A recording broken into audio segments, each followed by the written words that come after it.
Minute മൗനം.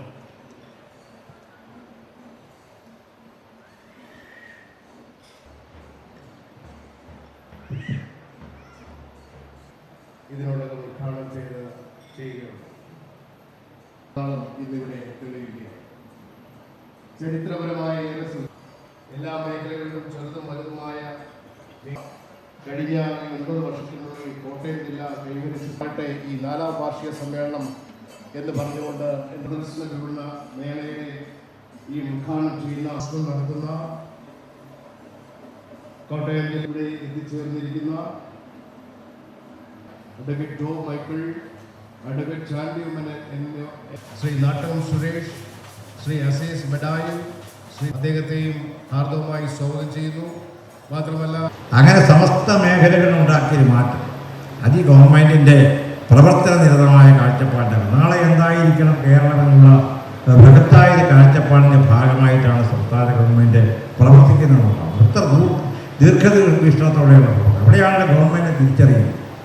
ഇന്നത്തെ ദൈനംദിന ആവശ്യങ്ങൾ നടപ്പാക്കാൻ ഗവൺമെൻറ് ആവശ്യമില്ല, അതാർക്കും വേണേൽ ചെയ്യാവുന്ന കാര്യം. പക്ഷേ നാളെ എന്തായിരിക്കണം, നാളത്തെ ഇവിടുത്തെ തലമുറ ഈ നാട്ടിൽ നിൽക്കണമെന്നും ഈ നാട്ടിൽ ഇൻവെസ്റ്റ്മെൻറ്റ് ഉണ്ടാകണമെന്നും ഇവിടെ നിക്ഷേപം വർദ്ധിക്കണമെന്നും ഇവിടെ വ്യവസായം വർദ്ധിക്കണമെന്നും ഇവിടെ കാർഷിക മേഖല ഉന്നമനം ഉണ്ടാകണമെന്നും ആഗ്രഹിക്കുന്ന രീതിയിലുള്ള പ്രവർത്തന നിരന്തരമായ ഇതിപ്പോൾ ഇന്നലെ സംഭവിച്ചതല്ല സത്യം. ഈ മാറ്റങ്ങൾ തീർച്ചയായിട്ടും നമ്മുടെ ഭാവിയിൽ കേരളത്തെ മുൻപോട്ട് നയിക്കുമെന്ന കാര്യം സംശയമില്ല. 4 വർഷക്കാലത്തെ ഗവൺമെൻറ് പ്രവർത്തനത്തെ അഭിമാനത്തോടെ സ്വാഭിമാനം ജനങ്ങളുടെ മുമ്പിൽ ഇന്ന കാര്യങ്ങൾ ചെയ്തു എന്ന് കൃത്യമായി പറയാനും ബോധ്യപ്പെടുത്താനും പ്രോഗ്രസ് കാർഡ് ഇറക്കാനും കഴിഞ്ഞൊരു ഗവൺമെൻറ്റാണ്. ജനാധിപത്യ പ്രക്രിയയിൽ ആർക്കും കഴിയും അങ്ങനെ കൃത്യമായ പ്രോഗ്രസ് കാർഡ്. ഇതൊന്നും വെറുതെ എഴുതി വെച്ചത് മാത്രമല്ല, എഴുതി വെക്കുന്നതിനപ്പുറത്തേക്ക് നടപ്പാക്കിയ പദ്ധതികൾ, നടപ്പാക്കാൻ പോകുന്ന പദ്ധതികൾ, അങ്ങനെ വളരെ കൃത്യമായ മാറ്റങ്ങൾ ഈ രംഗത്തുണ്ടായി എന്നുള്ള ഏറ്റവും പ്രധാനപ്പെട്ട കാര്യം.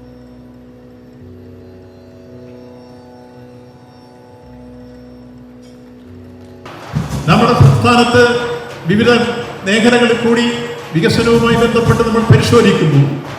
ഇവിടെ സൂചിപ്പിക്കപ്പെട്ടു മാസ്റ്റർ, നമ്മുടെ സംസ്ഥാനത്തെ റോഡുകൾ, ഓരോ റോഡും നമ്മളെടുത്ത് പരിശോധിക്കും. മുമ്പ് എങ്ങനെയായിരുന്നു, ഇപ്പം എങ്ങനെയാണ്? BMDC നിലവാരത്തിലാണ് എല്ലാ റോഡുകളും വരുന്നത്.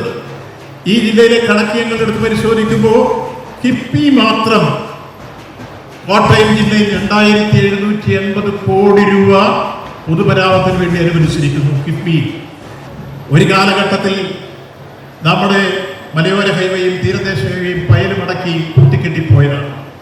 5600 കോടി രൂപ കേരളത്തിലെ ഗവൺമെന്റ് ഇന്ത്യയിൽ മറ്റൊരു സംസ്ഥാനത്തും കൊടുക്കാത്ത രൂപത്തിൽ റോഡ് നിർമ്മാണത്തിന് വേണ്ടി ഭൂമി ഏറ്റെടുക്കാൻ വിനിയോഗിച്ച സംസ്ഥാനം ഏതെന്ന് ചോദിച്ചാൽ ഇന്ത്യയിൽ ഈ കേരളം മാത്രമാണ്.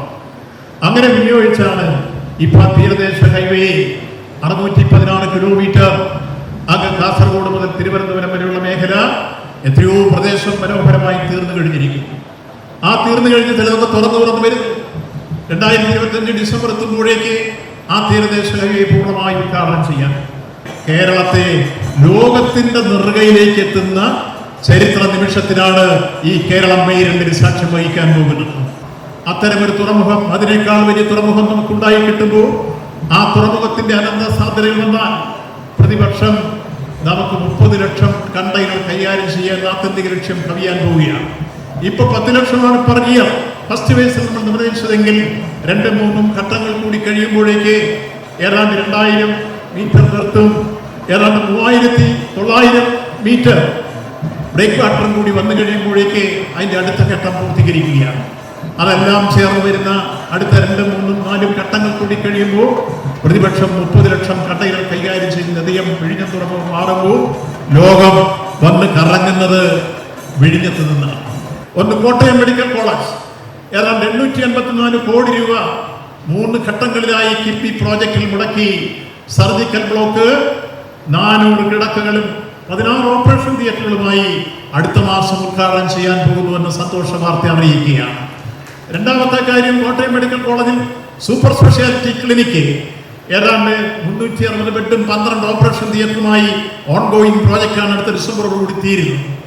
അങ്ങനെ കേരളം ഈ കാലഘട്ടത്തിൽ എന്തൊക്കെയാണോ ആഗ്രഹിച്ചിരുന്നത് ആ ആഗ്രഹത്തിനൊത്ത് ജനങ്ങളുടെ ഇച്ഛാശക്തിക്കനുസരിച്ച് പുരോഗതിയിലേക്ക് നീങ്ങിക്കൊണ്ടിരിക്കുന്ന ഒരു ഗവൺമെന്റിന്റെ 4ാം വാർഷികം അഭിമാനകരമായ രൂപത്തിൽ ഏറ്റെടുത്തുകൊണ്ടാണ് മുന്നോട്ട് വരുന്ന 5ാം വർഷത്തിലേക്ക് കടക്കുന്നത്. പ്രസിഡന്റ്, മെമ്പേഴ്സ്, ഗ്രാമപഞ്ചായത്ത് അസോസിയേഷൻ പ്രസിഡന്റ്, ബ്ലോക്ക് പഞ്ചായത്ത് ഈ മഹാമേള ഉദ്ഘാടനം ചെയ്ത ബഹുമാനപ്പെട്ട സഹകരണ